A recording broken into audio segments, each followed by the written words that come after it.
Welcome to Liberty Lockdown. Please scan your barcode. Your liberty ain't gone, but yeah, it's on hold. Where did it come from and where did it go? Welcome, everybody, to another episode of Liberty Lockdown. This is Clint Russell. Today, I have the honor of having a knockdown, drag-out fight. It was actually really cordial, surprisingly, or maybe not, between myself, Craig Pasta Jardula, Jimmy Dore, and Dave Smith. The four of us sought to see areas of agreement, disagreement, where compromise might be found, and if we could, either side was able to persuade the other. Not surprising, the libertarians were pretty obstinate. Oops, that's what we do. But the conversation itself was really good, and I hope they feel as if we were at least listening and processing and considering their positions, and I hope that they did the same. Well, time will tell. I think Jimmy in particular is much closer to us than I think he probably realizes. And I know that may sound condescending. I don't mean to sound that way, but anyways, I'll let you judge for yourself. It's a great conversation. Before we get started, we actually talk a lot about healthcare in this particular episode, deciding what would be voluntarist answers versus statist answers. And as you know, one of my sponsors has a great voluntarist option. And that is why you need to look into Crowd Health. Open enrollment is here, and that means now is time to take care of yourself and your healthcare decisions. Let's be honest, the insurance model is broken. We detail at length why it's so broken in this very episode. Crowd Health has a better way to fund your healthcare costs. You can see any doctor you want, no deductibles, exclusions, or copays. You only pay the first $500 of any healthcare event. The Crowd Health community takes care of the rest. No exclusive doctor networks, no huge premiums or high deductibles, and no surprises. Take charge of your healthcare today with Crowd Health. Open enrollment is the only time you can hit eject on the broken system without penalty, so don't wait. And for a limited time, join for just $99 per month for your first 6 months when you use promo code LOCKDOWN at joincrowdhealth.com. That's joincrowdhealth.com, promo code LOCKDOWN. Crowd Health is not health insurance. It's a totally different way of paying for healthcare. Terms and conditions may apply. Enjoy the show.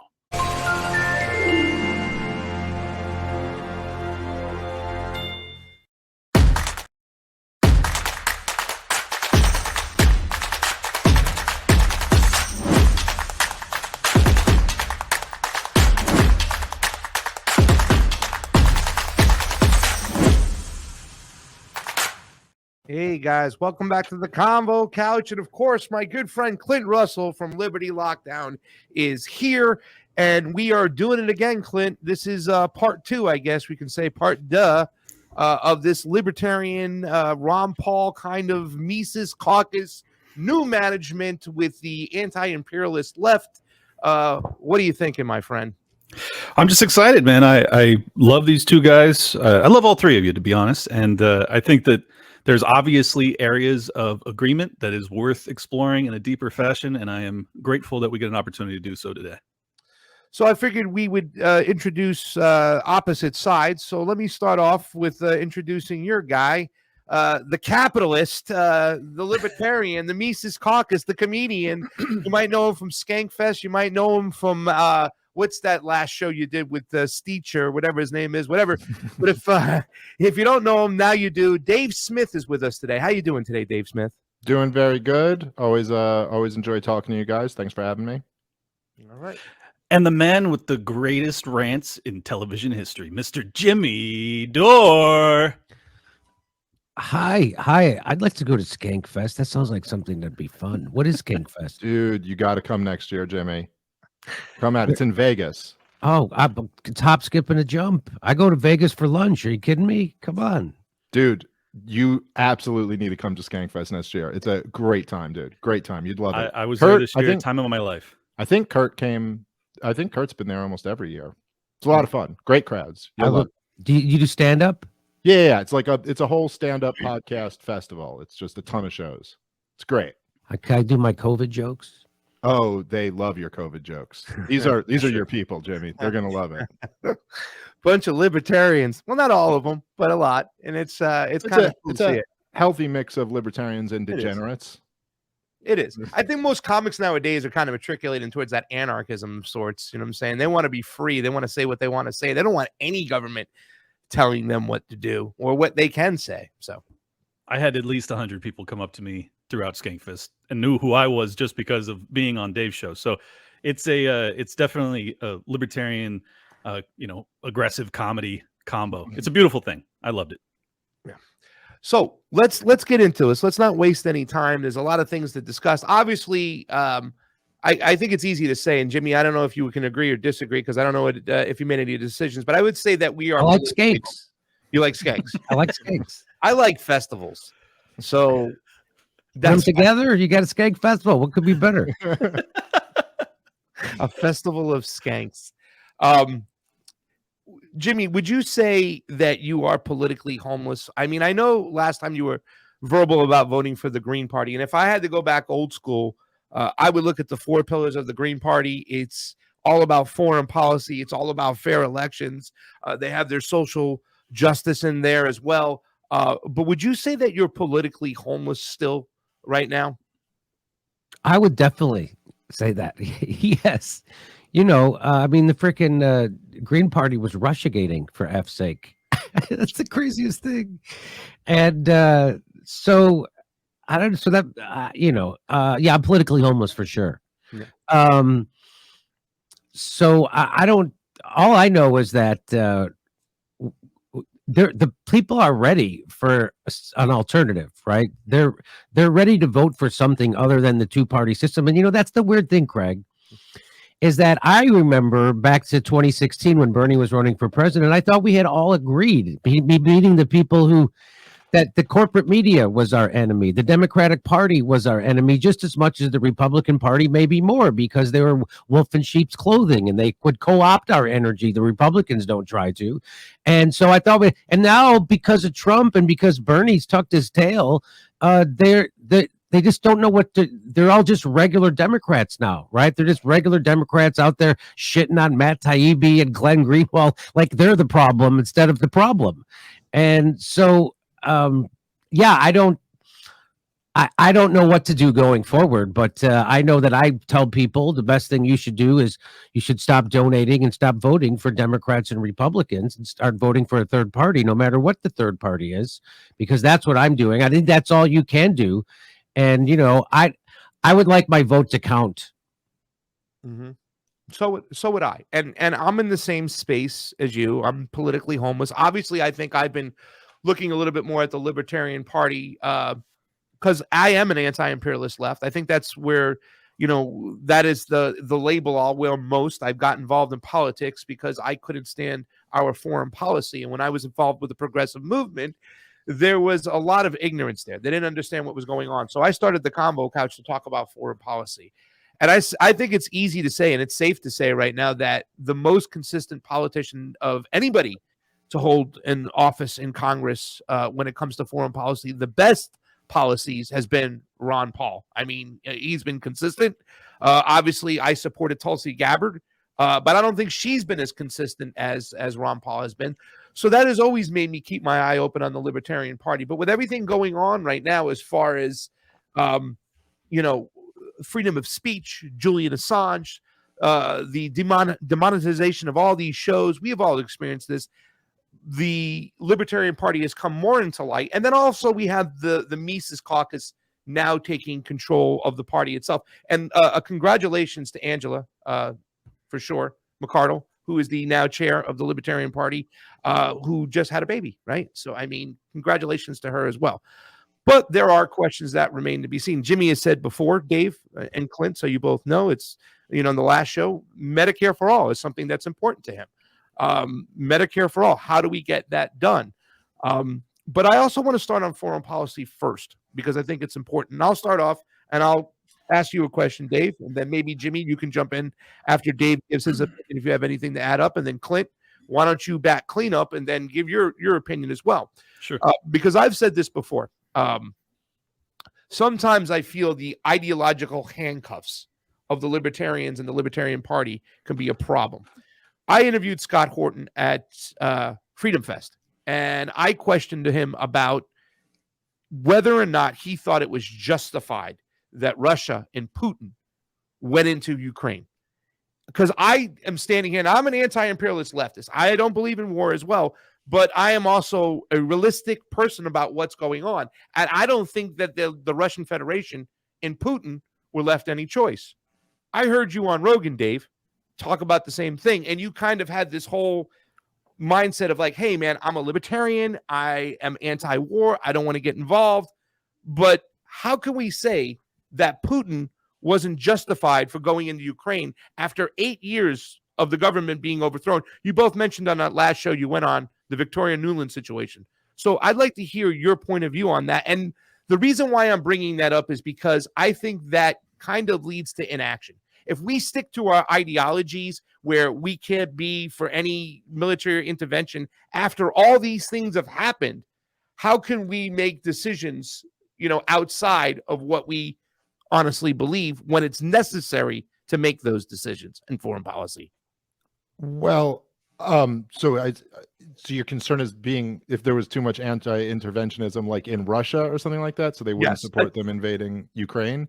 Well, look, I mean, the truth is, and this is an interesting position for me to be in because I'm always arguing how America isn't justified in their interventions, but I think that Vladimir Putin, look, the United States foreign policy for the last 30 years, particularly toward Russia since the fall of the Soviet Union, has been just insane and reckless and evil and provocative at every single turn. They've certainly pushed Vladimir Putin. And at least according to William Perry, who was Bill Clinton's Secretary of Defense, he said that Vladimir Putin is operating under he believes that there is an American policy to assassinate and overthrow him. And I don't know if that's true, but it wouldn't be that shocking, if it was true. And so that's the kind of the position we've put this guy in. But no, I mean, he's not justified in invading the Ukraine because look, man, it's hard to get these estimates in the fog of war, but at least tens of thousands of innocent people have been slaughtered in the war. It's absolutely horrible. And the fact that he was, pushed by the most powerful, power centers in the world does not, like that.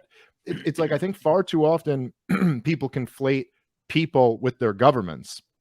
And the people of Ukraine are really more victims of their own governments than anybody else. I mean, obviously, there's some very, very nasty groups in Ukraine. You have the C-14 and the Right Sector guys and Sabata and all those guys. But there's also just a lot of people in Ukraine who lived under the incredibly corrupt government of Yanukovych, the corrupt Poroshenko government, and now the corrupt Zelensky government. And these, by the millions, they're having to flee now because of this war. Just tons of innocent people being killed. And they're always like, there had to be some other option of how Vladimir Putin could have handled this. I think Scott threw out the example of, he could have cut off all natural gas to Europe. He could have basically enacted the pain of all the sanctions that we're all feeling, immediately. I mean, the guy, he could have dropped a nuke in the ocean. I mean, I don't know. There's just got to be a lot of other options besides invading. So I absolutely think he was provoked and put in a terrible situation, that the U.S. foreign policy has been evil and reckless. But I'm never, once you get in the business of killing innocent people, then no, the term justified doesn't really apply. Jimmy, do you want to jump in and say anything? Your opinions on that? Got you. So Craig, do you look at it as what Vladimir Putin did? Is that it's almost, do you look at it like in a defensive move instead of an offensive move? I think he exhausted all avenues. I think for 8 years they tried to push the Minsk Accords. I think that regardless of all the people, you talk about cutting off natural gas. Even if they cut off natural gas, even if they found a way to economically punish Ukraine, there were still 14,000 dead people being bombed in the Donbass on their border. So I mean, he exhausted every single avenue he could. In fact, we talked about Yanukovych before the show having to flee. When Yanukovych fled, he went immediately to Putin and said, "You're going to have to intervene, and you're going to have to intervene right away." A lot of citizens in Russia were mad at Putin and thought he didn't intervene quick enough. And now we have close to 15,000 people dead in the Donbass. So my opinion is that we have to call balls and strikes accurately here. And we have to say, yes, it is justified what we did on his border. And if we don't say that, how are we going to ever change our foreign policy? And it almost seems that in a way, by saying Putin and the Russian Federation wasn't justified, that some of our actions in that region were okay. And yeah, but that doesn't logically follow. It doesn't logically follow that if I say that Vladimir Putin's not justified for invading, then it somehow implies that we were justified in backing the illegitimate government and after they took over in 2014. I mean, look, even there are just other options here. Even if you want to say, look, maybe even seizing Donbass or something like that would have been like in order to stop that conflict would have at least been more justified. But to also invade the western part of the country and also, you know, just like the amount of innocent people dying. I mean, there's just I'm not going to be able to say that that's justified. I wouldn't find it justified if my government did it. I think my government would certainly do it if put in the same situation, probably with a much heavier hand. But I would still say that's not justified. So I don't necessarily, I don't think it's like it weakens the argument anymore. I don't think my anti-US imperialist argument is weakened by not, you know, claiming that this war is justified. It seems a little fence sitting for me. It really does. I mean, it's like, oh, I know my government would have done that. They were on my border. They even threatened to get nukes. I mean, there has to be a way where we can say, listen, we have to, he's going to do this if we're going to press the buttons, if we're going to instigate this on his border, you know, and by doing so, that will give us more of a press, I feel, to hold our government more accountable for their foreign policy. I mean, what do we accomplish by saying that Putin is justified? I'm not understanding how that. When you're saying that Putin is justified, you're saying that all the previous actions of the empire and what they did to cause this war are not justified or no good. That if in fact we had not done any of this stuff, we wouldn't have gotten to this point. Well, I mean, I agree with that. That's Dave's entire focus, especially when he was on Rogan. He just hammered home all of the different reasons that this came to pass. I think that when you see innocents dying by the thousands, it's very difficult to say that Putin is justified in his behavior.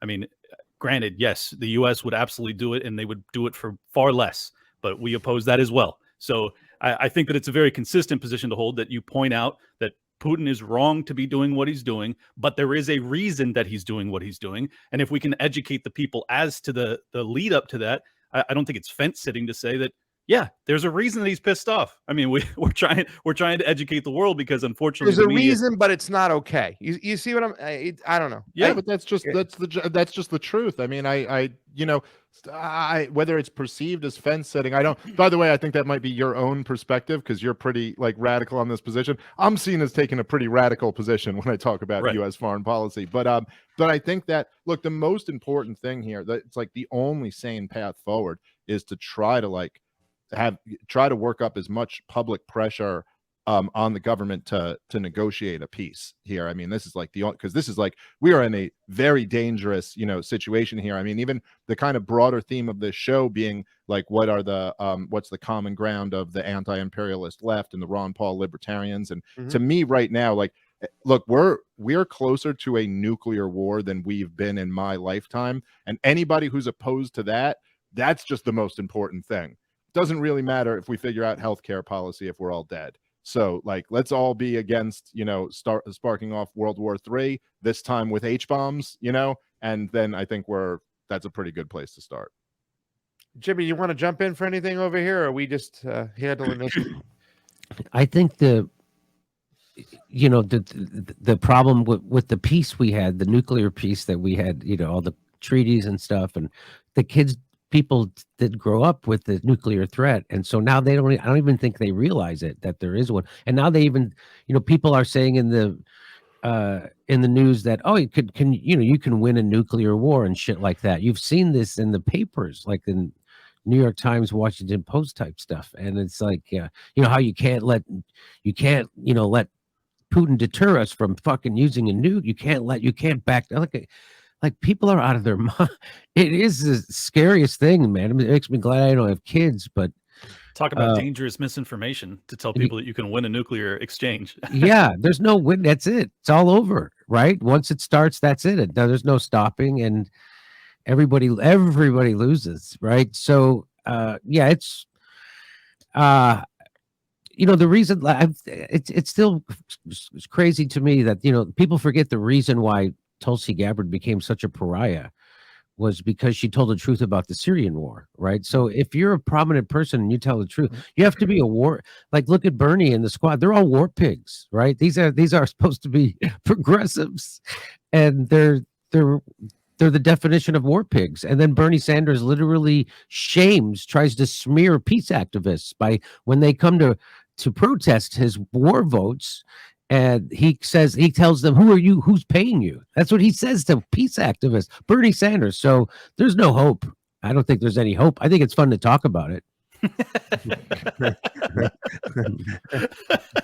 Clint, did you want to ask any other follow-up questions to this topic? Because then I want to get on to China really quickly. And no, I'm good here. Other than to say, I really don't think that it benefits an anti-interventionist stance to agree with Putin's intervention. I think that there's some dissonance in that messaging that doesn't really quite jive. I mean, I think that if Putin had been invaded, yes, he would be justified. I mean, that is basically the American libertarian vantage point, is that if we were to be invaded, we have every right to fight back. But that didn't really occur. I mean, there was certainly some subterfuge and manipulation, information warfare, all sorts of things that occurred that he was trying to warn the world about, that, hey, I have certain red lines, including Ukraine into NATO was one of them. Is like, he's been very clear. He's sounded the alarm. Unfortunately, we don't have a media that conveys any of those warnings. And I think that the American people largely were caught off guard. So we're playing catch up in trying to express this entire history, especially when, we're labeled as Putin apologists just for explaining what's occurred. It's complicated.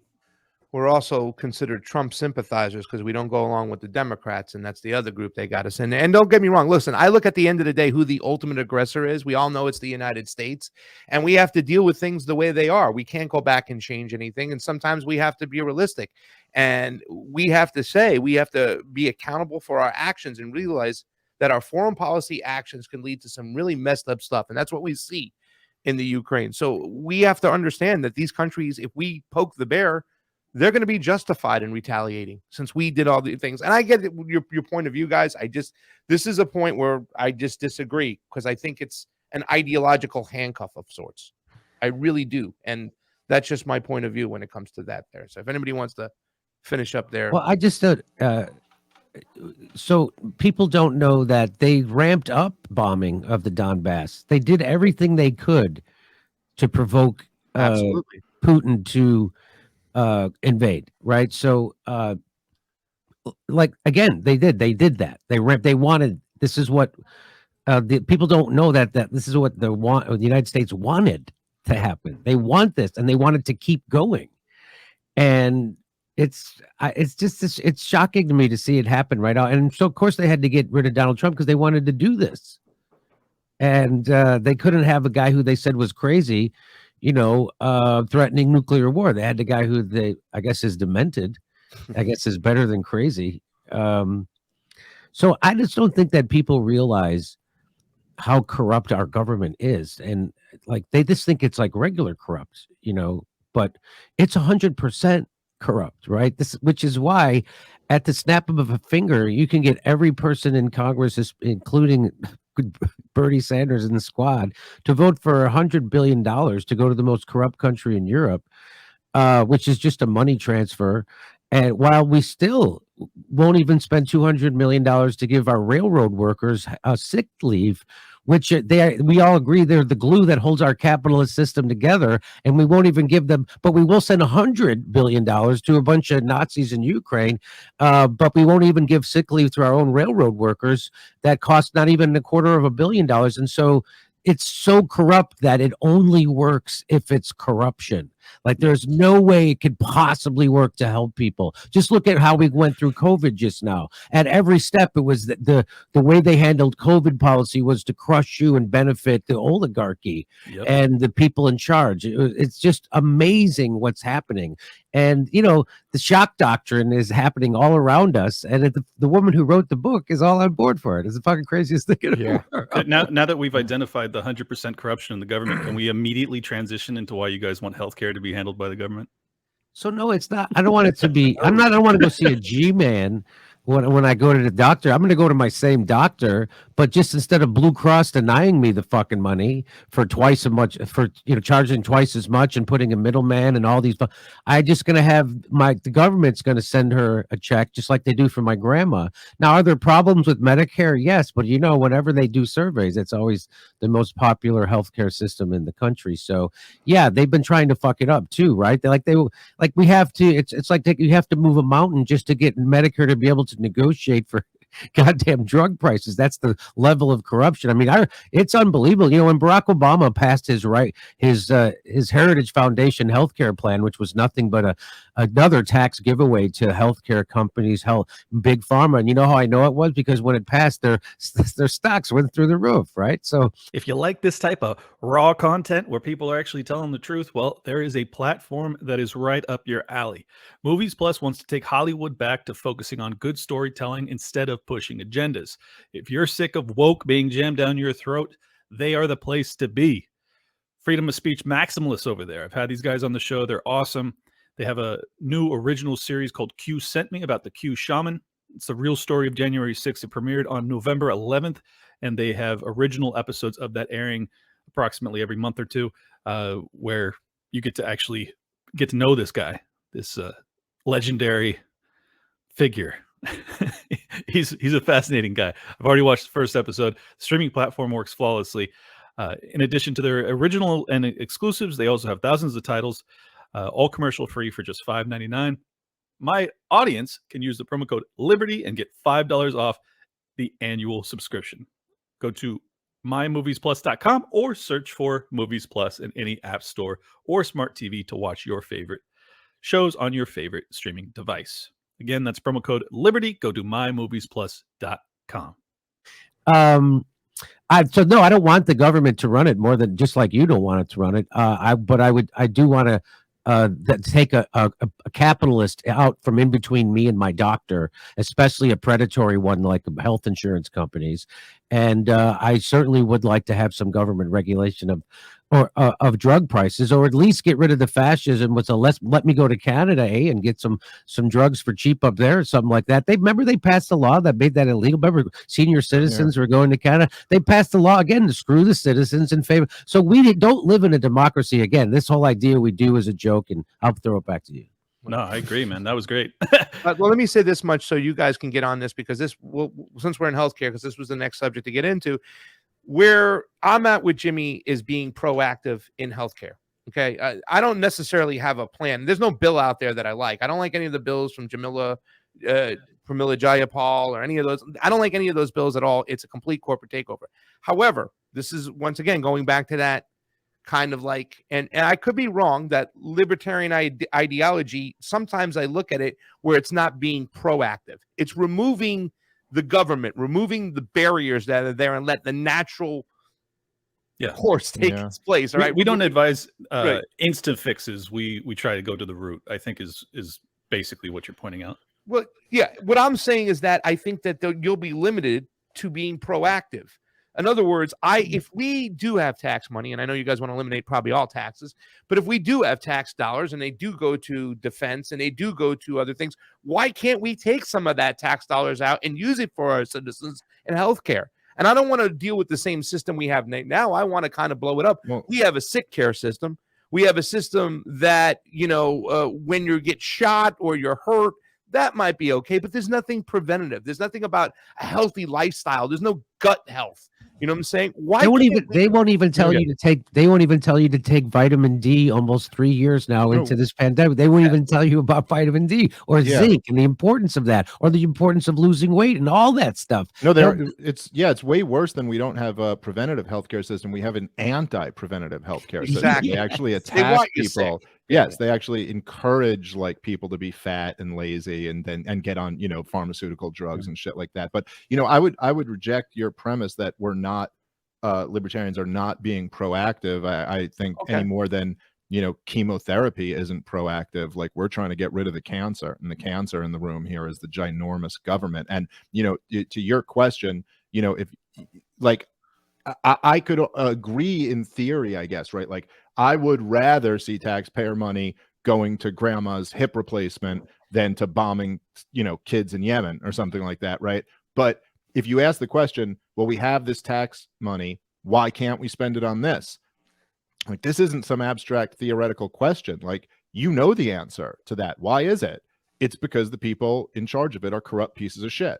And so that's why we're not spending the money on things that actually matter. And I think the libertarian argument is that essentially it's almost back to the Lord Atkin, like classical liberal, like the idea that power corrupts and absolute power corrupts absolutely. And it might be nice for there to be a world where you have this tremendous power and it's not corrupted, but that ain't the world we live in. And the United States federal government, I think what is the annual budget? I think it topped out at over $6 trillion. This is the largest, most powerful organization in the history of the world by far. There's nothing even close to the U.S. federal government by any metric, the most powerful entity in the history of the world. And that much power, and then we look around and wonder, like, well, why is it the most corrupt entity in the history of the world? Like, well, because it's the most powerful one. And that's how human beings do with that type of unchecked power. They don't do well. And so, and it's the nature of the game. Like, even if you had like some type of benevolent angels take over this government, some CIA guy's going to shoot him in the back of the head, and then they're going to be running it. You know what I mean? Like, you just can't keep the evil out. The only answer is to destroy the ring. The only answer to be proactive is to actually fight to get government out of the game. You're never going to have a centralized federal government in Washington, D.C. ruling over 330 million people in this country that isn't more influenced by giant big business than they are by the needs of their constituents. I mean, even back to like what Jimmy was talking about before, if you think about the energy that the Bernie Sanders grassroots had in 2016, and who would have thought, if you looked at what the voters wanted, that you'd go, oh, you think Bernie Sanders is going to take over this party? And go, no, actually the neocons are going to. That's unfucking believable. How much desire was there amongst the grassroots for that? Zero, less than zero, but it doesn't matter because that's politics. It's not actually accountable to people, even whether it's a democratically elected government or not is kind of irrelevant to this. It doesn't really matter. It's like, it doesn't matter whether Barack Obama won, with his 65 million votes or whatever it is he got, or whether he had just been put in by Goldman Sachs. He was still governing for Goldman Sachs either way. Could you tell the difference? Because I couldn't. Right. Well, let me just add too that you have examples of NHS in the UK where you have people that are having their healthcare threatened because they are accused of being racist. You also have examples, obviously, in Canada. These are similar. The reason I'm bringing these up is because they're obviously closer to what you guys are recommending. You have now recommendations for euthanasia for a litany of cases that are not ultimately something I would like to see doctors recommending people kill themselves for. And then last but not least is to demonstrate that this is also occurring in America, because I believe that we are closer to a state-run system than not at this point. You have examples of medical treatment being withheld based off of race.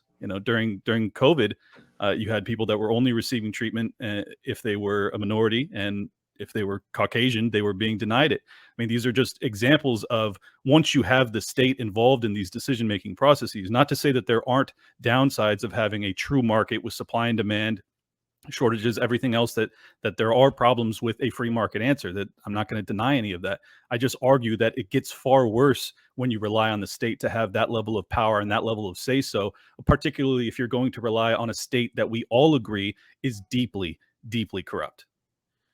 Jimmy, do you have anything before I jump in there? Because, well, I mean, I just, you look around the world, right, and you look for the best examples. The nightmare that you predict just doesn't bear out. The scenario in places that give their people health care. You go to France or Norway and stuff. I've been, the Italy place. It's fantastic. It really works great, and people love it. I mean, you always have to fight corruption. I mean, but the last thing you want to do is add this huge profit motive into corruption in the first place. And the problem is the system that we have, that of elections that are financed by the criminals. And nobody wants to get rid of it. I mean, everybody complains about, just look at this. So everybody complains about, Citizens United. The goddamn Democrats had control of that. They never fucking bring it up. They never do shit because they all serve the same people. So you're right. We do have, it's a super corrupted system. If you had a better alternative to Medicare for all, I would be for it, but you don't. So that's the problem. Clinton, you want to respond, and I'll, if you want to hit that, because I don't want you to answer too many things at one time. Go ahead. Yeah, sure. I mean, I agree with you on an Instafix level. We don't have a better answer. I think if you go to a state solution, single payer solution, you're going to have more care for people that don't have care right now. I think that the longer term answer, though, is to allow the free market to work, and we don't have a free market. And I believe that you're essentially applying a Band-Aid to a bullet wound, and I don't think that you're going to like the result in the long term, particularly when you're dealing with a government that is so corrupt already. And, while I can appreciate your examples of Norway or other countries that do it in a better fashion, I think that we aren't dealing with a government that is that. I really don't think that they, particularly if you're opposed to, say, social credit scores and things of that nature. I really do believe that the dystopic fear that I'm bringing up as to what may occur if we enable the state to dictate who does and doesn't get care, I think that we're headed in the wrong direction. So why can't we work collectively as a nation to help our citizens out? I mean, a libertarian person is going to have a business, right? He's going to have to make decisions. He's going to have to take chances. He's going to have to be proactive. Just because this government was bad, does that mean that we can't be proactive in any way, shape, or form?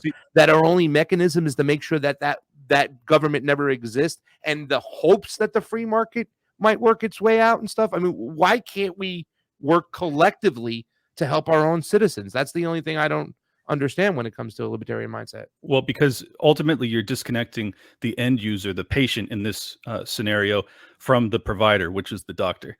And as long as you do that, you're never going to get the care that you ultimately desire, because you have someone else. You still have a middleman. It's fascinating because you guys are great at identifying the fact that, like, the insurance company is a middleman you would like to do away with, right? Well, you're just replacing that middleman with the government. So you're still going to have this issue. You guys talk about removing the profit motive. The profit motive is not removed just because it's state ran. You still have people that are either going to get into medical services or not, based off of the ultimate outcome that they receive from doing that line of labor. And if it's not adequate to them, they're not going to pursue that line of work. And if that happens, then you end up with shortages, and ultimately you don't have enough supply of medical care for the demand, and then you end up with death panels and all this other shit. So it's like, But don't you take? Can I just jump in this second? But please. I don't want to forget your point. Yeah. But don't you take your? I think you're mixing things. So when you take the profit motive out of denying me service, you don't take the profit motive out of medical services, but you take the profit motive out of denying me a medical service, which there is one now with an insurance company. And if we do it like Medicare, that takes that profit motive out of denying me care. You see what I'm saying? So that's So that's different. Yeah, no, you're right, but there's still a financial incentive for the government to deny care too.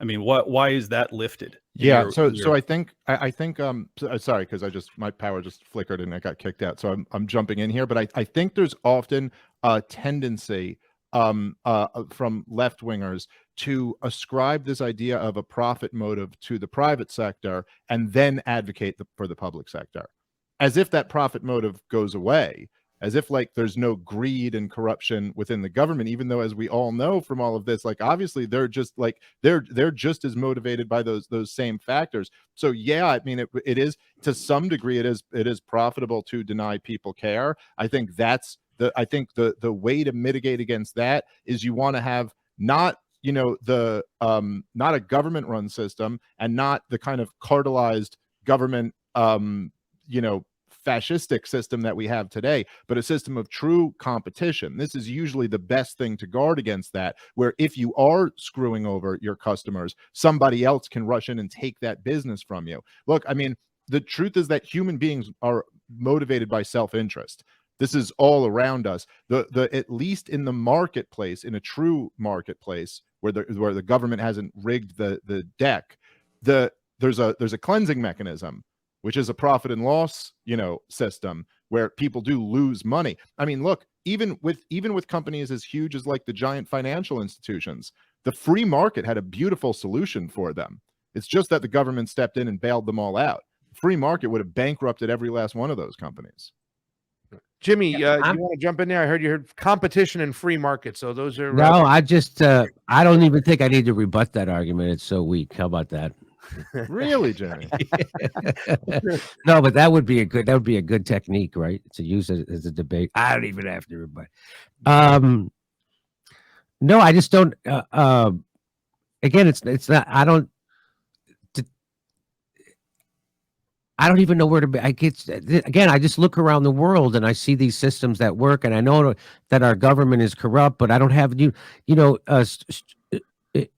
I think if you take a bigger, it's like capitalism is corrupt. Like everything that Marx predicts about capitalism, we're living in right now, right? Which is why we have, as George Carlin said, 47 brands of cereals and 2 political parties and fucking 2 insurance companies, and you have no choice. And we live in monopolies right now.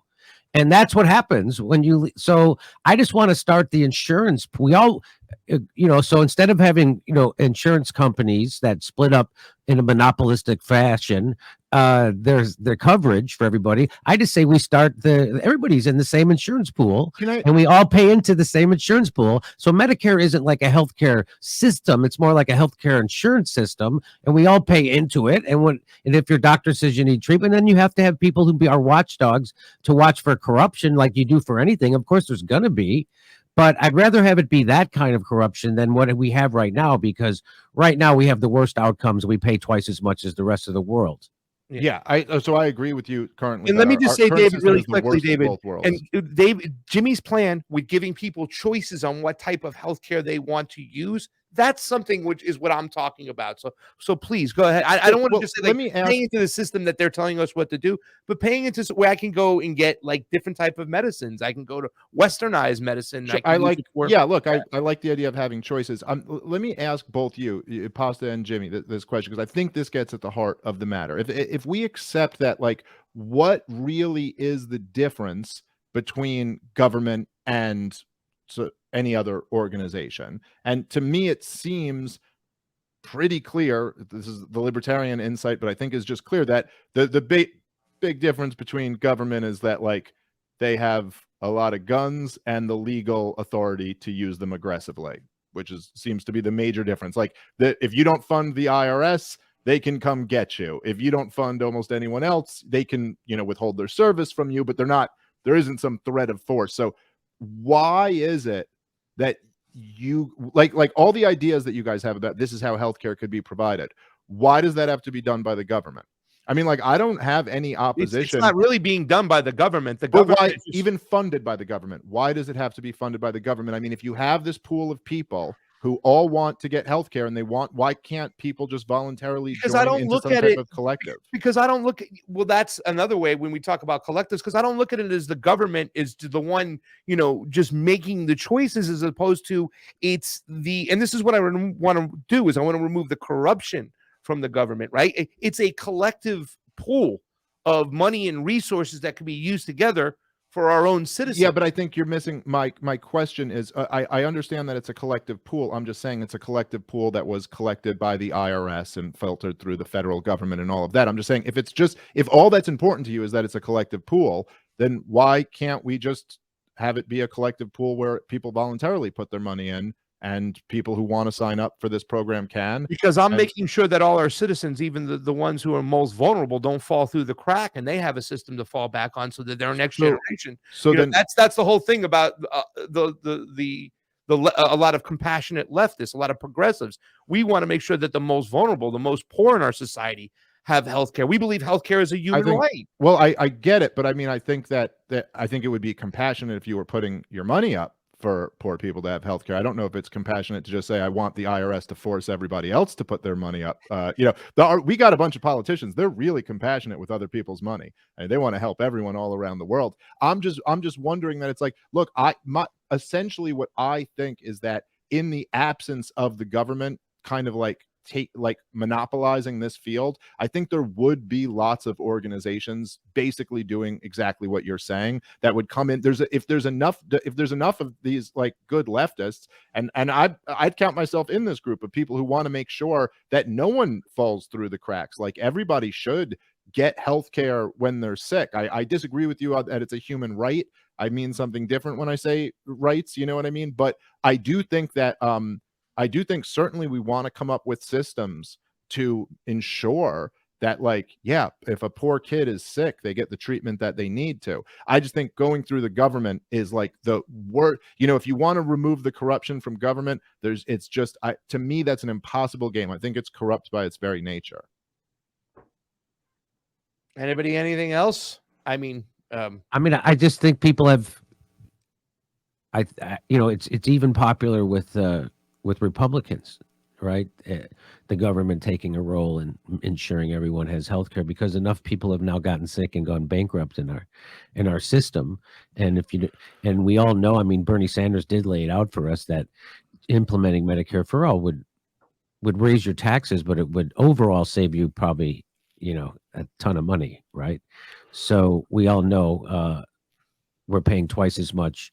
And so if you don't have a system to replace that with, I do right away, it would save us, and then it would insure everybody. It would bring costs down.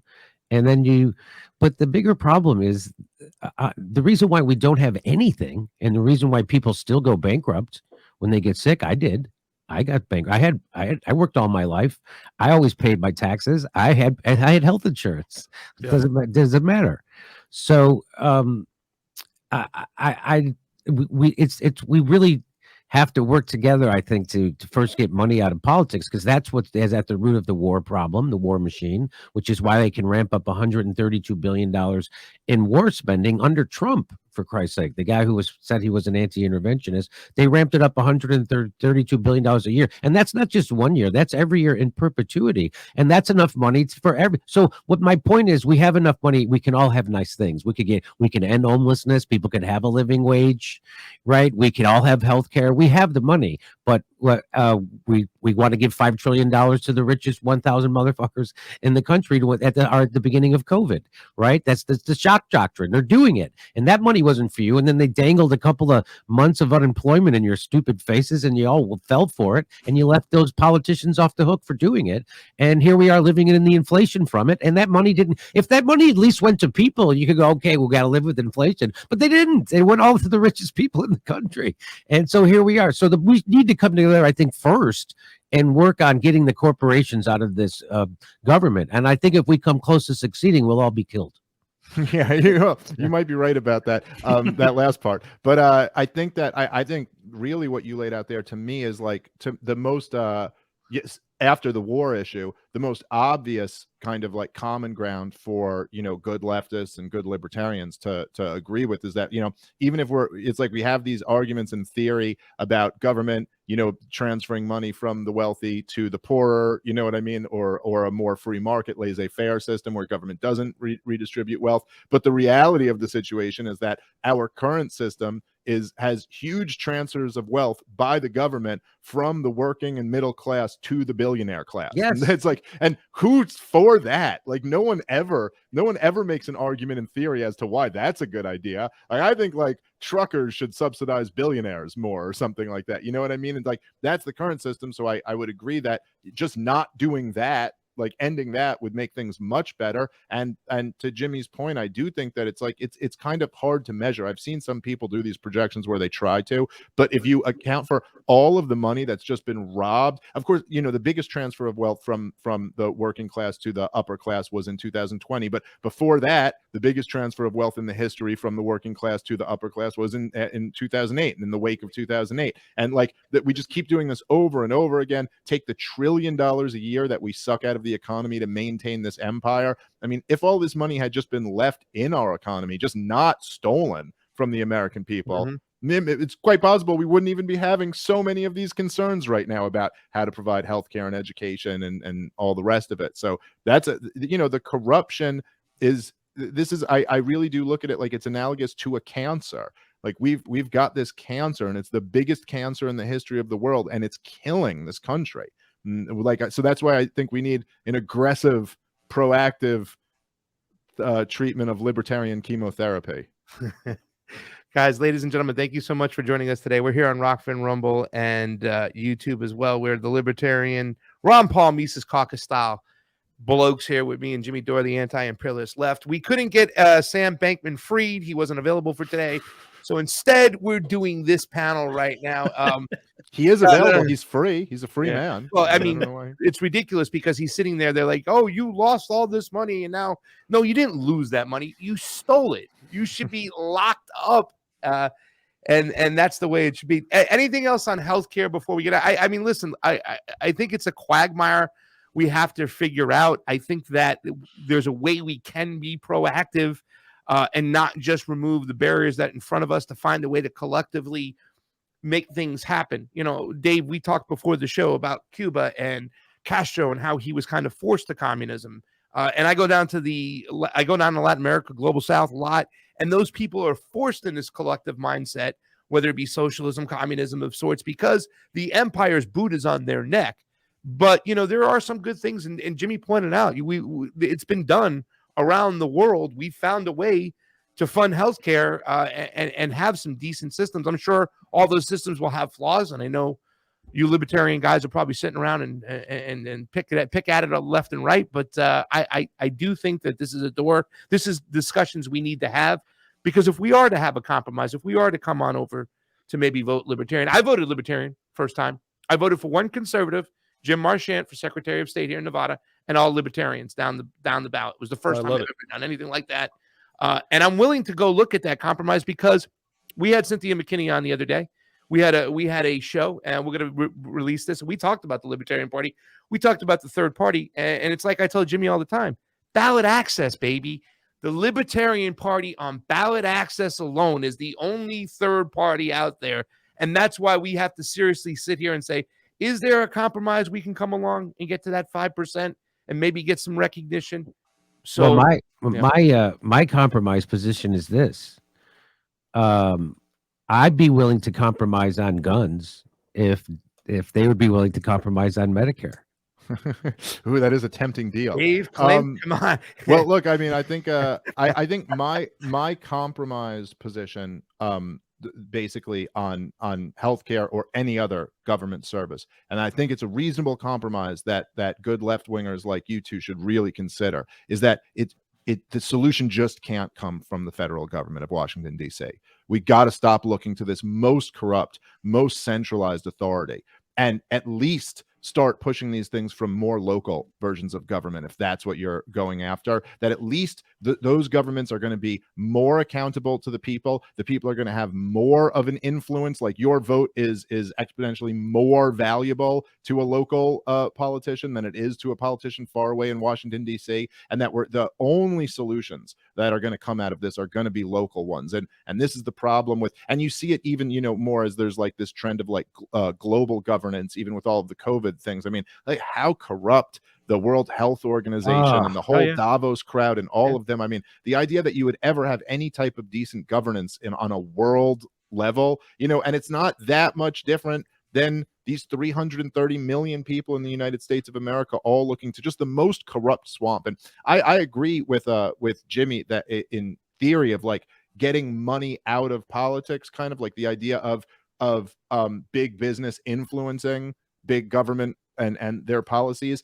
I just think that even if you had all the rules in the world that says they can't donate to their campaigns, it's like, when you're spending $6 trillion a year, you are moving mountains economically. I mean, just to give a perspective for this, like, Russia's GDP of the whole country is like $1.6 trillion. Yeah. Our government's dropping $6 trillion a year. You know what I mean? Like, there's the amount of corruption behind this, and as long as you can pick, essentially, which is what the government does, who gets filthy, stinking rich, like, okay, this weapons company, this big bank, that, there's going to be corruption there. And even if you made a rule like, that you can't donate to their campaign, it's like, all right, I mean, there's a rule that says that the Saudis can't donate to Hillary Clinton's presidential campaign. They can't. It's illegal. They could give $10 million to her foundation, though. Yeah. You know, I mean, that doesn't count as a campaign. You know, they find ways to buy influence. They could pay her to give a speech after she's out. Oh, what's a speech worth? $500,000 an hour or something like that? You know, it's like, it's very hard to actually get that money out of politics when politics is responsible for so much money. Well, all of the incentives are aligned with the amount of money that's at the end of that rainbow. And until we diminish that pot of gold that's sitting there, you're going to continue to have cases like SBF and FTX that are deeply corrupt, and they get away with it because they're fucking scum of the earth, but they're deeply in bed with the regulatory establishment, not to mention, you know, the political establishment. And it's unavoidable. I think that's at the root of it. Until we diminish the size of the state, we are going to have an incredibly and increasingly corrupt one. Yeah, Bernie Madoff should have made more political donations. Well, yes. I mean, while we're destroying the size of the state, I still think so. On record, Dave, we're not ready to give us any form of Medicare for all for us lefties going for the Second Amendment. We'll get our people on board with. There's not the compromise there yet. My compromise is you have to work on it in your state and local governments, and that I think the federal government should be. Okay. At this point, the federal government needs to be damn near abolished, if not that. First of all, I think that's a reasonable solution. I take that compromise. Hey, so, and now it's time for my favorite ad read, where I don't have a script at all, and I just get to tell you about how you should do drugs. You guys should all be doing drugs because the world's falling apart and drugs make it better. Okay. Owned by a longtime Ron Paulian. This is a great option. If you're a fan of Delta 8 THC, if you're a fan, stop buying it from some statist asshole and get it from a libertarian entrepreneur. Just do it. THC HempSpot has dealt with the craziness that exists within the prohibition world of the THC versus Delta 8 and all that stuff. It's crazy, but you can actually get high quality products from an entrepreneur that shares your values. They have a wide range of products, including smokables, edibles, gummies, candy bars, honey sticks, chewing gum, concentrates, hash, shatter your freaking face with this stuff, soft gel capsules, and a variety of vape products. Sign up for their newsletter and get access to regular discounts and entertaining content. Free shipping on orders over $100. The name is THC HempSpot, and exclusively for my audience, you can get 15% off if you use the coupon code CLINT. That's CLINT over at thchchempspot.com. I'll take that because I know didn't Hawaii pass a version of like Medicare for all? Like, didn't Massachusetts do their own? Well, Massachusetts did more of the like Obamacare crony type. Okay, but I think if it can be done, I know we talked about doing it here in California. Isn't it amazing we have a supermajority Democrat in California and a Democratic governor, and they don't do fucking anything the Democrats claim they want to do. Yeah. They don't do any fucking thing. Anyway, they give fracking permits, though. I'll tell you that. But yeah, if we could, I think there is a way to do it on the state level because they had talked about doing it here in California. Like, well, you have to get like an okay from the federal government to do it. But there are ways to do it. So I think that if you wanted to start doing like having experiments, like every state does their own version of it, and then we can see which ones work better and stuff like that. I would be for that. That anything. Yeah, I think that's a reasonable compromise, and I think that could work. Okay. Sure. Yeah, I think that's like, I think federalism in that sense of like at least having like let's see if we could get one of these local governments to do something in a non-corrupt way, you know what I mean? And then like you said, Jimmy, there's kind of at least there's some pressure where like if one state's doing it better, there will be, you know, like look, even like with the crazy like lockdown insanity, how many people moved to Florida, moved to Austin, Texas, and moved to these areas where they were just like, I may disagree with everything else, but like I can at least like live a life here and I don't have to like be like masked indoors, you know? And so maybe if there were states that this state is doing their healthcare so much better, that would draw, you know, that people would vote with their feet, and then that would put pressure on other states to adopt these better systems.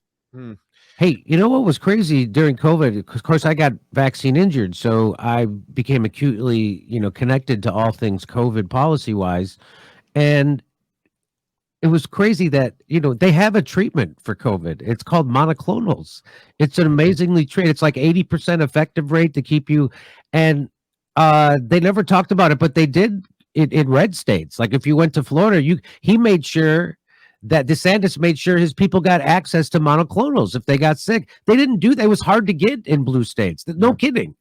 Yeah, well, And- that's because the incentive was aligned with the pharmaceutical companies to mass vaccinate the people in the blue states. I mean, that's the whole, in my opinion, that's the real reason that the blue states went in that direction of hard lockdowns and vaccine mandates, because that's really where the incentives aligned. Whereas DeSantis and these other states that went in opposition to that plan, they're not even hiding it. Jeffries just said the other day, look what Biden's done, shots in arms. It was like they're bragging about it. So right, but then DeSantis had the incentive of providing whatever care he possibly could, because the death rate was going to make or break his presidential chances moving forward. Let's just be honest. I mean, if you had the most deaths in Florida of any state in the nation, then he would have been dead in the water, because he didn't advocate for the harshest lockdowns. But because he went both routes, he said, I'm going to open up care options, but I'm also not going to have the harshest lockdowns. Well, now he's looking like he did that once he got his next attorney general. And I just want to warn everybody about DeSantis. I call him a gusano. That guy is ready, because he's like, listen, he wanted to have a day not to celebrate Che Guevara, but the guy who killed Che Guevara, right? You know, he's got that anti-communist bill that he inducted into law. I mean, a lot of those politicians in South Florida, if given the chance, they'll invade Cuba, Nicaragua, and Venezuela tomorrow. Yeah, you know, and he's as your ex-comrades, Martha Bueno, as we're going back and forth at Freedom Fest, and I'm like, you are not a libertarian, young lady. They want to manufacture consent to go into those countries because of socialism. Yeah. No, I think you're absolutely right about that, and I think that DeSantis has kind of come to prominence on his COVID policies as a governor, and on his kind of anti-woke, like critical race theory in schools type and that type stuff.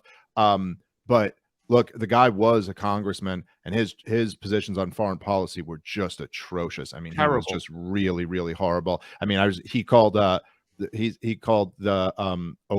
Iran deal that Obama signed. He called it the biggest foreign policy blunder in modern history. Where you're just like, really? That was worse than Libya? Iraq? Like, that was worse than Iraq? That was worse than Yemen? That was worse than Syria? That was worse than Somalia? Like, what, really? That was it? The one good thing that Obama did? That's the issue that you had? You know what I mean? And so that's, he certainly is. People should be aware of that, at least. And he did, Dave Clint. He did repeat. He said he encouraged people to get vaccinated in the very beginning. And then he said people who are in the hospital are either unvaccinated or partially vaccinated. You know what I'm saying? That's a false statement. That's when Fauci comes and says those numbers, he lumps in the partially vaccinated with the unvaccinated. And most people get the COVID 21 days after their first shot. Like, that's the common trend. Yeah, so there was all types of manipulations of the numbers and stuff. And no, I agree with you. I mean, DeSantis was very far from perfect in his response to COVID. It's only grading on the tyranny curve that you go like, okay, he was not as tyrannical as some of these other governors were. But yeah, he was far from perfect. Just to clarify, that was not an endorsement of DeSantis. Just an example of different states handling COVID in different ways. No, you are endorsing him. I'm a Dave Smith guy. I'm not endorsing DeSantis. Come on. Okay, so listen, let me get to this next part, because I'm interested to see where Jimmy stands on this, because this might be something new. Because I think, like, just with the way I gave the Russia criticism, because I thought it was unfair criticism seeing you on that last show, which it was just pulling my hair out of my head, and watching Kurt Metzger almost blow up. Would you just get to the point? You know, Kurt Metzger is going to be on the morning show tomorrow at 8:30, guys. So come check him out. There's some other fair criticism I think that you deserve too as well. My question to you is this, Dave, and this is kind of alluding to what happened in Arizona. Is it better in your mind to govern as a libertarian-minded Republican on their ticket, or to possibly lose running as a libertarian and still make momentum within the party? Because this is an area where I have a hard time compromising. Whether or not it's a Rand Paul style guy, a Thomas Massie guy, I don't believe there should be any capitulation to the Republican Party whatsoever, even if that person has a better chance to get in as a libertarian-minded conservative with that party. Because at the end of the day, you're giving away your power. Because if a Republican loses to a libertarian, loses because a libertarian was on the ticket, and they discover that, okay, more registered Republicans voted for the libertarian than registered Democrats voted for the libertarian, and that cost the Republican the election, that means that that mindset of governing has to move towards a libertarian mindset to get those votes over to them. So if we kind of capitulate and say that's okay to do so, we're giving up our power as a third party. So I don't exactly agree with that. I mean, I think it's hard to find like a blanket one size fits all rule in these situations. So like, yeah, if you had like, I don't know, if there's a race between Lindsey Graham and Hillary Clinton or something like that, and you get into like, well, who do you think is the lesser of those two evils? I think you've completely lost the plot. It's like they're both so evil that it's ridiculous. I also do think that like if the libertarians were to run someone against Thomas Massie, you'd be like, that's just fucking stupid. Like, why are you trying to peel away support from the most libertarian member of the House, the one guy who's standing up about sending money to Russia and all these COVID bailouts and stuff? Like, why would you, you know what I mean? So like, there's different, I've got power issues right now. I don't know if you guys saw that, but this is where I got cut off last time. So I think that you kind of have to judge these on a case by case basis. I think that there's different ways that third parties can exercise power. And certainly there is something to be said for, in many situations, I'd say the overwhelming majority of situations, being like, yeah, we won't support either of the two big parties. And you're going to have to come our way if you want our support. But there are also other situations where if people are willing to come our way, like I think that strategy works better than when they are willing to come our way, they get that support. Because if we just never give it to them, then also like there's no real, then we're basically. Can you give me an example? Can you give me an example of somebody other than Thomas Massie and Rand Paul where that logic would apply, that maybe from what happened in Arizona? I think the Arizona situation is what I'm alluding to more than anything, with Blake Masters and sure and stuff, right? So can you give me an example where that works? Well, I mean, look, I said the overwhelming majority of times that's not what we're doing. I mean, look, the examples are the Republicans who I supported are those three that you just named. I mean, that's it. So no, I can't really think of other examples, and Blake Masters ended up losing, but Blake Masters did come around to the libertarian circuit and he was a guy who had deep roots in the libertarian movement also before going in this kind of MAGA direction. And he came onto Ron Paul's show, onto my show, had a half hour to 45-minute sit down with the libertarian candidate and gave all of us assurances that he was going to, if elected to the Senate, oppose every inch of the conflict with Ukraine. As I said before, that's kind of, to me, more important than anything else right now. Like if there's one more guy in the Senate who's trying to avoid nuclear war, I think that's worth it enough. But he also gave assurances on a whole bunch of other issues that are very important to me and libertarians. Again, not perfect. I really didn't like some of his campaign rhetoric, particularly on China. But, you know, it's these situations. Blake Masters was a little bit of a unique situation. I could send you articles that Blake Masters wrote in like 2007, 2008 time, anti-war pieces that are like some of the most beautiful anti-war pieces. You would literally you'd be like, who wrote this? Yeah. I want to go volunteer for this guy. Now, he's not talking like that exactly anymore. No. He's talking more like a MAGA guy now. Yeah. But it was still kind of like, maybe there's something there. Certainly a lot better than Mark Kelly from my perspective. So look, as I've said always, I think it's debatable. I think there's an argument over when you should and when you shouldn't. I think most people would agree with me with Rand Paul and Thomas Massie. A lot of people agreed with me with Blake Masters. Some didn't. But there's an argument there. I think there's probably very few cases where it makes sense to support one of the major, a Democrat or a Republican. That's why there's very few cases where I have supported them. But again, even someone like Tulsi Gabbard, I mean, when she was a Democrat, I mean, I sent money to Tulsi Gabbard's presidential campaign, and I don't agree with her on a whole lot of shit. And she was a Democrat, and I think the Democrats are pretty goddamn awful. But I still went, you know what? I want to hear someone in those debates making the anti-war case. And she's the only one who's going to do it. I mean, like Bernie Sanders maybe at some point will say, I was against the war in Iraq, which is great. But it's like Tulsi Gabbard was the only one who was saying, hey, the number one issue here is war and peace. And I'm for peace. And she wasn't even perfect on that question, but I still sent her a little money because it's like, well, she's getting worse on it sometimes. Now she's concentrating at the border and not concentrating on what causes migration. I think that's one of the biggest things. And she's still in the military, and she went to Africa. Clint, do you want to add on that before we bring Timmy on here? Because just real quick, let me just put a capstone on it. I think that the reality is, if there was 535 Thomas Masseys, the Libertarian Party wouldn't exist. I mean, but there isn't. There's one. So until we have that kind of influence, that you have that great of representation, which we're nowhere even close to near, there's plenty of reason for the Libertarian Party to be very principled and hold the line and force people to decide if they want a third option or not. It's the very rarest of exceptions when the Libertarian Party will look at a race and say, okay, this Dem or this GOP candidate is close enough in alignment that we're going to not run someone against them. I don't think that's going to happen very often.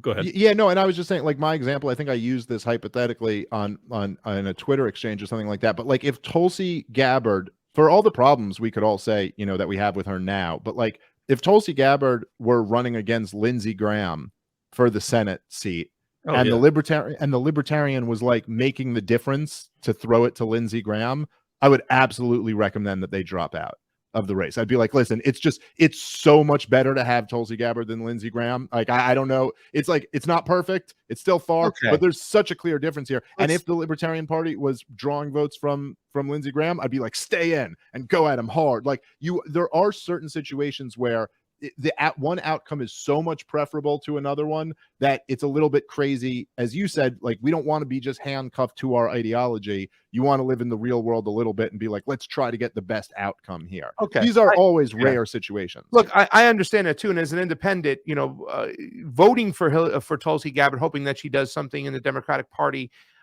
you know, is different than saying, if I was part of the Libertarian Party, right, and I was a member in that, I would never advocate. First of all, I wouldn't advocate for running against Rand Paul and Thomas Massey because we don't want to stretch any more of our resources. But I would never, ever advocate, knowing that it's a marathon, not a sprint, that we got to build this party. I would just never advocate for a libertarian person dropping out and endorsing the two-party duopoly, because that's the whole essence of the third party. I feel we give away our power that way when we do that. Jimmy, do you have any thoughts on that?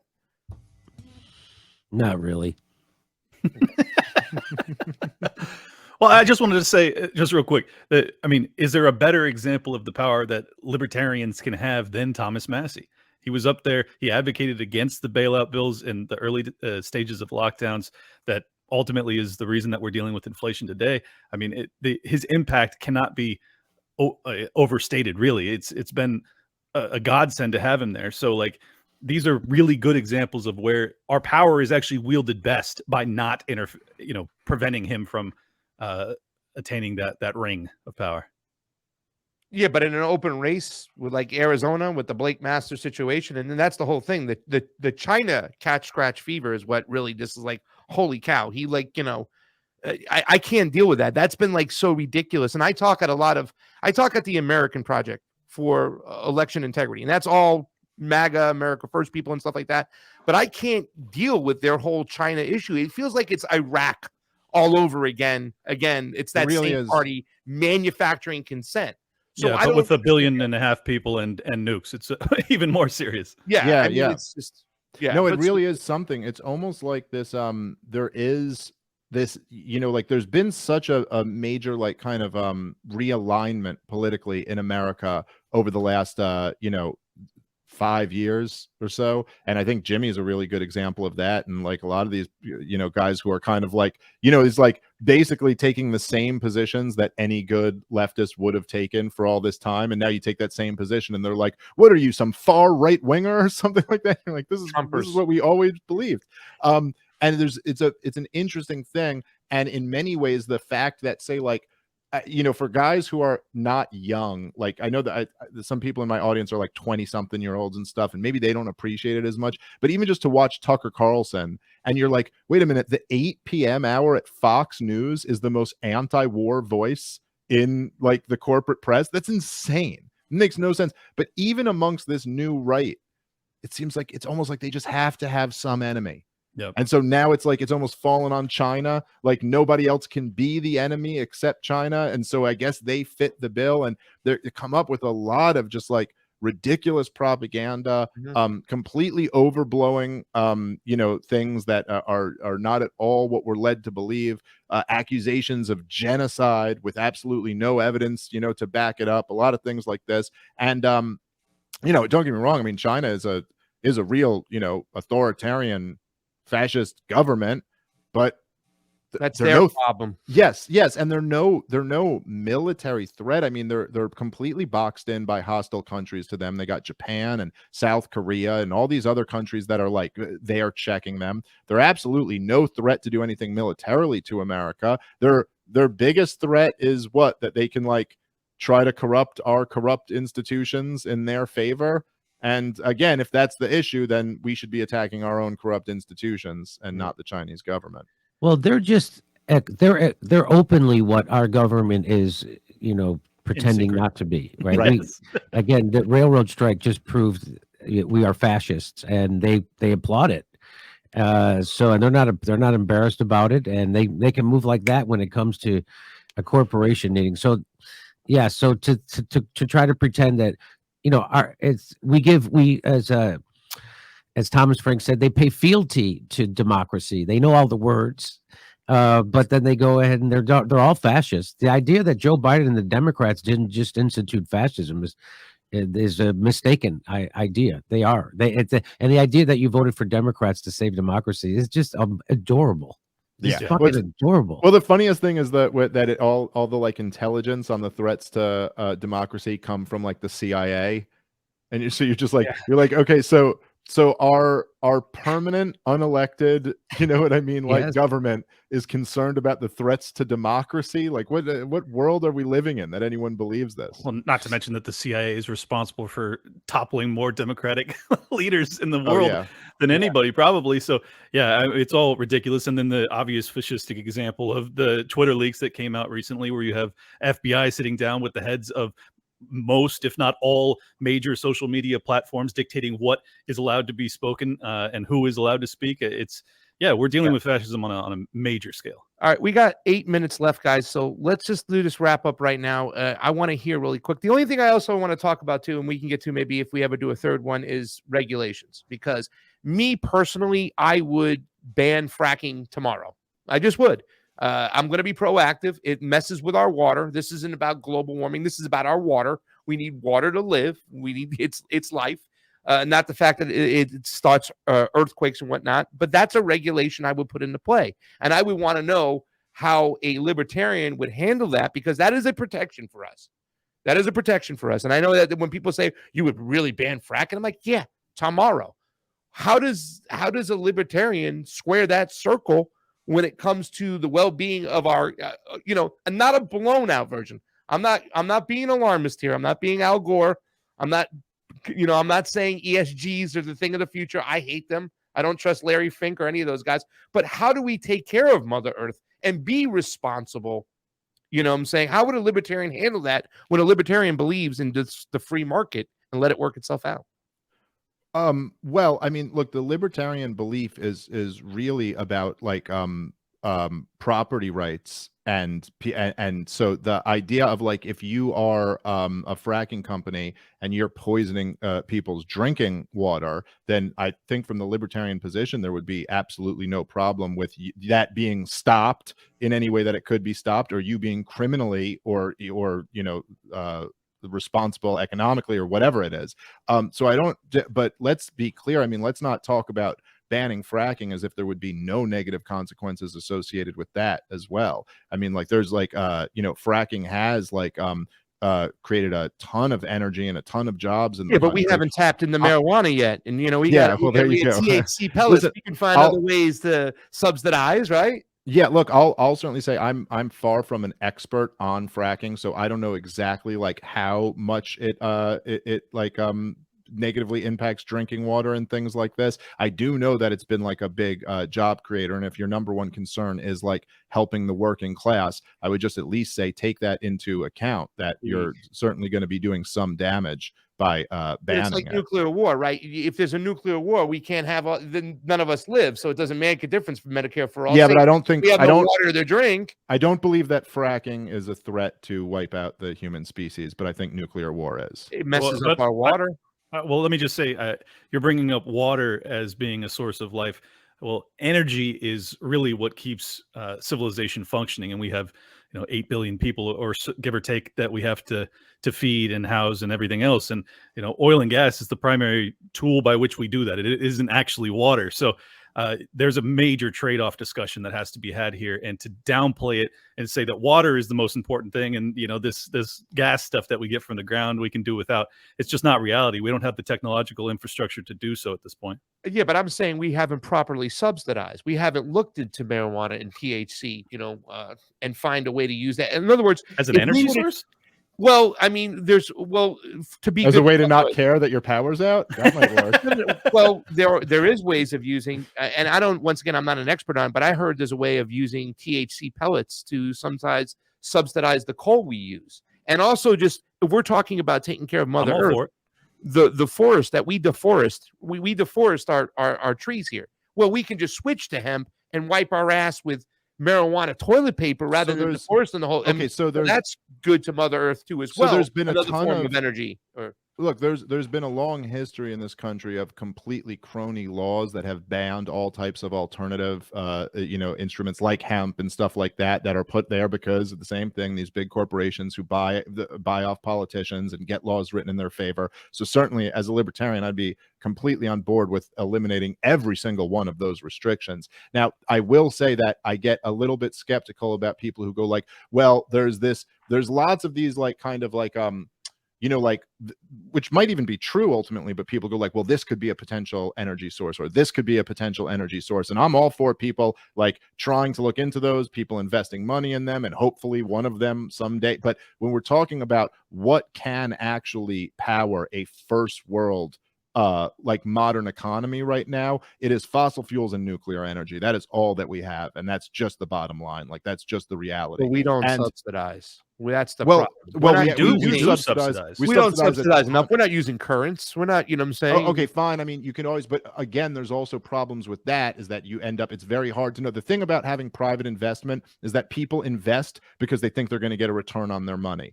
Government investment is usually just buying off some crony company, Solyndra type stuff like that. So it's one thing when you have the government investing in this, the problem is it's a tricky thing to know what's good money and what's bad money. What's the good investment and what's the bad investment? And you don't always know with these things. And I'd rather private individuals invest, and if they lose their money, rather than forcing the entire American tax base into invest and not knowing. But let me tell you something, man. I mean, feel however you feel about climate change and how big of a threat you believe that poses. If we're really going down this road that it seems like certainly Europe is going down, and it seems like there's a pretty big push here in America to go, that point Clint was making about how important energy is, people are going to find out real quick. Real quick, they're finding out this winter in Germany. Yeah, exactly. I mean, these plans of like, they're only going to sell electric cars by the end of whatever it is, 2035, I think, in California or something like that. It's like, okay, maybe the only way here is just to wait, and people can see exactly how this works. Your power grid cannot support it. It cannot happen. It's just, this is like a math question. This isn't a question of like what you believe ought to be done for the planet Earth. You literally cannot have it. You're going to be living with roaming blackouts. So if that's okay with you, and you're just like, well, that's the sacrifice we made. Said, I don't think we've tapped into other forms, and I hate to use the word. That may be true.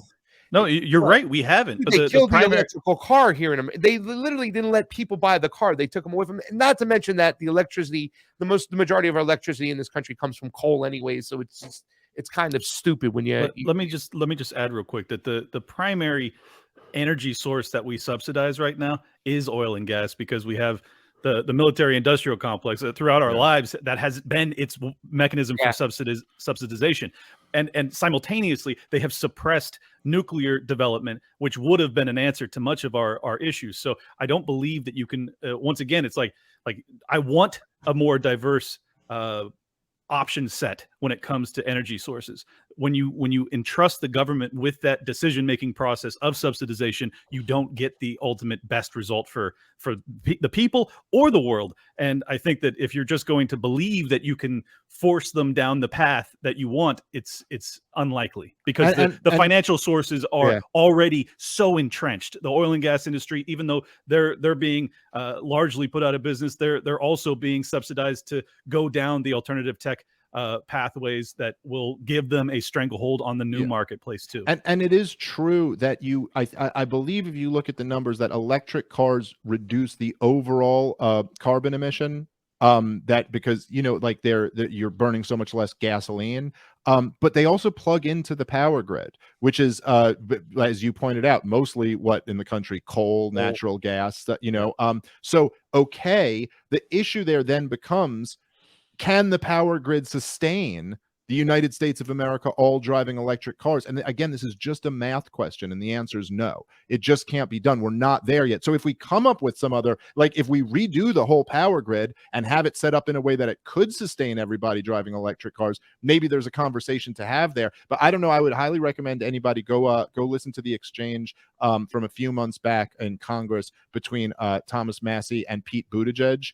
And it's just, he really just exposes that. And Thomas Massey's, like really an MIT genius on all this stuff. And he's very big on alternative energy. Like he put his own solar panels on his house, and he's invested in green energy and all of this stuff. He's not like an opponent of it, but he was just like, look at the numbers here. Like, and I forget the exact numbers, but it's like running your car is like the equivalent of like 12 refrigerators or something like that. And he's like, well, just imagine this summer if every single house was running 12 refrigerators. Yeah. What do you think would happen? It'd be like, yeah, we'll have blackouts. Like that's just, and no electricity for a sustained amount of time. We go from being a first world country to being a third world country pretty quickly. All right. That's it for today. Let's get your last pitch, guys. Dave, Clint, why should me and Jimmy vote libertarian this time out in 2024?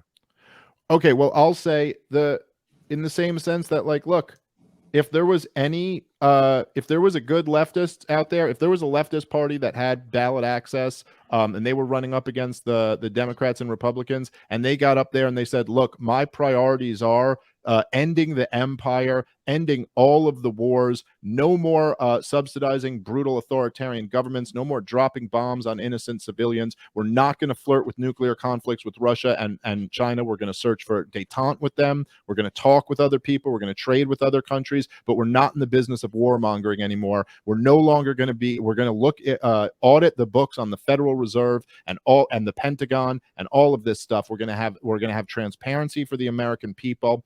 No more corporate bailouts at all. Not one more dime of taxpayer money goes to the billionaire class, period. That's it. No more locking people up for nonviolent, victimless crimes. No more police state in America. No more mass surveillance, mass spying, all of this stuff. If I heard that from any leftist party, I'd go, I'm supporting that person. Because those are the most important issues, and God damn it, man, like that's really good enough. That's much better than you're getting from anyone else. And like that's what we're telling you are our priorities. Those are the issues that we care about the most. Ending the brutal authoritarianism of the United States of America's federal government. So I certainly think there's more than a lot of common ground there.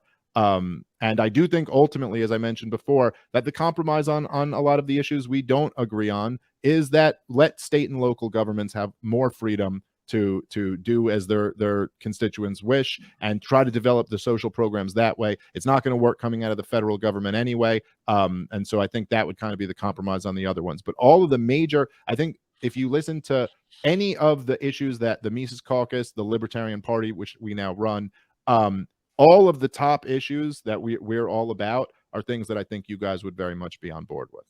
All you have to do is say free Assange with that, and then it's really always, of course, always free Assange. Assange is one of the true great American heroes of the 21st century. Yeah, I mean, I know he's not American, but he still counts as American. Clint, finish it on up, and then I mean, goodness gracious, I don't know if I could make a better pitch, much less add anything to that list, other than to say that I don't think that we differ nearly as much as you guys think. I think that we identify basically all of the same issues. We have many of the same concerns, particularly when it comes to healthcare and making sure that people are able to take care of themselves. We just have slightly different opinions as to how we see that future come into the present. And ultimately I believe that we mean what we say, and that's the thing that you are not going to get with the duopoly at all. So I really appreciate your guys' time, and I appreciate the open-mindedness to have this discussion. I know that we weren't able to come to the ultimate compromises on everything that you probably wanted to hear, but I think that we're making progress, and I appreciate your guys' willingness to discuss it. By the way, I just can't get on board with your white supremacy. Give it time, Jimmy. Give it time. I gotta sit you down in front of a few more Kanye interviews. You'll start to get it. I was just gonna say Kanye is actually gonna be Dave's VP candidate. So I don't want to break. Is that what's gonna happen? No, it is not. That Kanye stuff. I saw you've been making some opinions about that, Dave, as well. I saw you say some stuff. And Jimmy, I didn't know what you think about the whole Kanye situation. Well, when I saw the reaction, I was like, did they think he was funding Nazis in the Ukraine? That's not. Wait till they find that out. Anyway, LP National tweeted that out just yesterday, actually. Well, I wanted to just let people know, if you want to follow my work, go to Liberty Lockdown. And I had Dr. Robert Malone on, which was an incredible discussion. Unfortunately, I could not put it on YouTube because we talked about the global psyop that we've experienced, and he actually acknowledged it, which I did not expect. So it's a fascinating conversation. I will also be having on Dr. Joseph Ladapo, who is the Surgeon General out of Florida, one of the few people that actually opposes some of this madness. So that'll be an interesting conversation too. And if you want to follow me, it's at Liberty Lock Pod on Twitter. Dave, where do they follow you? Oh, at Comic Dave Smith on Twitter. I'm on Instagram too. But other people run that. But yeah, my podcast is Part of the Problem, Legion of Skanks. I'm out there. Well, cool. And Jimmy, where can everybody find you? Of course, very pro skank. Always have been. Pro skank. JimmyDore.com, baby. JimmyDore.com. Pasta Jardula, Convo Couch, AM Wake Up. Are you still? I'm sorry, but I didn't mean to cut you off. But you're still in LA, right, Jimmy? Yes, I'm in Studio City now. I'm gonna be out there in a couple weeks, man. We should. Hit me up. Okay. I do shows on Friday night in Studio City. We'd love to have you on. Okay, absolutely. Okay, pal. Sounds like a plan. Convo Couch, AM Wake Up tomorrow morning on AM Wake Up. Kurt Metzger will be there. Convo Couch, Vanessa Billy. Next week we have on Dr. Peter McCullough, and we also have Gerald Celente on. If you don't know who Gerald Celente is, come check him out. He's a badass. That's it for everybody, guys. Thank you so much for watching. Convo out. We'll speak to you guys soon. Thank you, Dave Smith. Thank you, Jimmy Dore. And thank you, Clint Russell. We'll see you soon. Thank you guys so much for tuning in. I love those guys. I love all three of them. And I hate that there's this perception that there's a lot of animosity from their end towards ours and from ours towards theirs. I really do believe that we see the problems of the world in an incredibly similar fashion. We just have pretty divergent views when it comes to solutions, because we obviously strongly believe that the state is the genesis block for these problems, and it's very unlikely that it's going to be the solution. And they kind of view the system as being very, very corrupt, but in the interim, we need to find a way to provide services to the people. So I feel like the real debate is that it's a short-term versus long-term perspective. Because I think that it's pretty clear in the short term, going to single-payer healthcare probably would help more people in the very, very short term. But I think in the long term, it's a catastrophic option to pursue. And I don't know if that's something that you can sell these folks on or not. But I think it was worth the conversation and worth letting the other side, and I'm sure they feel the same way, hearing our worldview and deciding for themselves. If you enjoyed the show, if you enjoy my work, please go to libertylockdown.locals.com. Sign up to become a supporting member. I'm going to be doing an AMA later this week. It's going to be a blast, and I hope you guys will become supporting members so you can join me on stream where we can talk shit to one another. It's fun. I love it. Last but not least, go to toplobster.com if you want to pick up a Liberty Lockdown shirt and become a walking billboard. I love you guys so very much. Gerald Celente on Friday. I'll see you soon. We're out. Welcome to Liberty Lockdown. Please scan your barcode. Your liberty ain't gone, but yeah, it's on hold. Where did it come from and where did it go?